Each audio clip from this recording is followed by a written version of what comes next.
Hello, I'm Severn Suzuki, speaking for ECHO, the Environmental Children's Organization. We're a group of 12 and 13-year-olds trying to make a difference. Vanessa Seti, Morgan Geisler, Michelle Quigg, and me.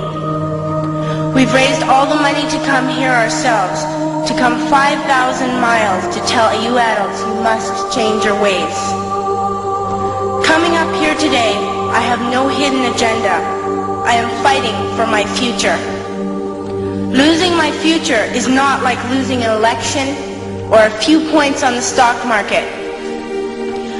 I am here to speak for all generations to come. I am here to speak on behalf of the starving children around the world whose cries go unheard.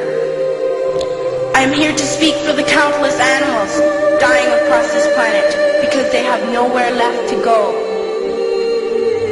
I am afraid to go out in the sun now because of the holes in our ozone. I am afraid to breathe the air because I don't know what chemicals are in it. I used to go fishing in Vancouver, my home, with my dad, until just a few years ago we found the fish full of cancers. And now we hear of animals and plants going extinct, every day vanishing forever. In my life, I have dreamt of seeing the great herds of wild animals, jungles and rainforests full of birds and butterflies. But now I wonder if they will even exist for my children to see. Did you have to worry of these things when you were my age? All this is happening before our eyes, and yet we act as if we have all the time we want and all the solutions. I'm only a child and I don't have all the solutions, but I want you to realize neither do you. You don't know how to fix the holes in our ozone layer. You don't know how to bring the salmon back up a dead stream. You don't know how to bring back an animal now extinct, and you can't bring back the forest that once grew where there is now a desert. If you don't know how to fix it, please stop breaking it. Here, you may be delegates of your government, business people, organizers, reporters, or politicians, but really, your mothers and fathers, sisters and brothers, aunts and uncles, and all of you are someone's child. I'm only a child, yet I know we are all part of a family, 5 billion strong, in fact 30 million species strong. And borders and governments will never change that.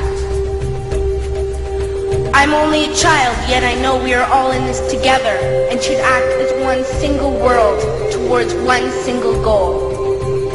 In my anger, I am not blind, and in my fear, I am not afraid of telling the world how I feel.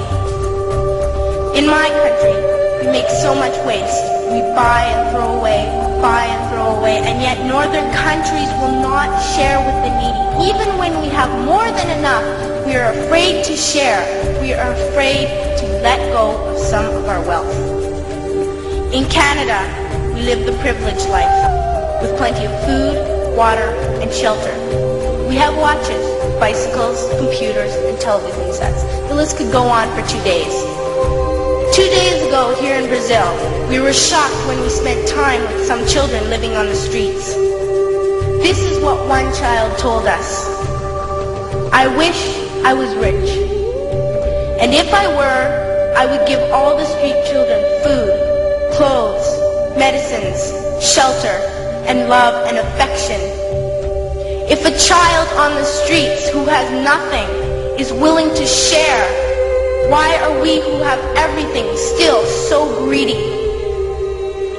I can't stop thinking that these are children my own age, that it makes a tremendous difference where you are born. That I could be one of those children living in the favelas of Rio. I could be a child starving in Somalia, or a victim of war in the Middle East, or a beggar in India. I am only a child, yet I know if all the money spent on war was spent on finding environmental answers, ending poverty, and finding treaties, what a wonderful place this earth would be. At school, even in kindergarten, you teach us how to behave in the world.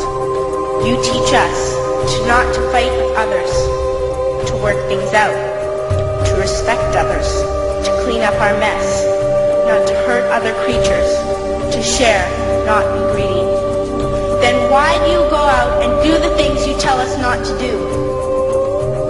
Do not forget why you are attending these conferences, who you're doing this for. We are your own children. You are deciding what kind of world we are growing up in. Parents should be able to comfort their children by saying, everything's going to be all right. It's not the end of the world, and we're doing the best we can. But I don't think you can say that to us anymore. Are we even on your list of priorities? My dad always says, you are what you do, not what you say. Well, what you do makes me cry at night. You grown-ups say you love us, but I challenge you, please, make your actions reflect your words. Thank you.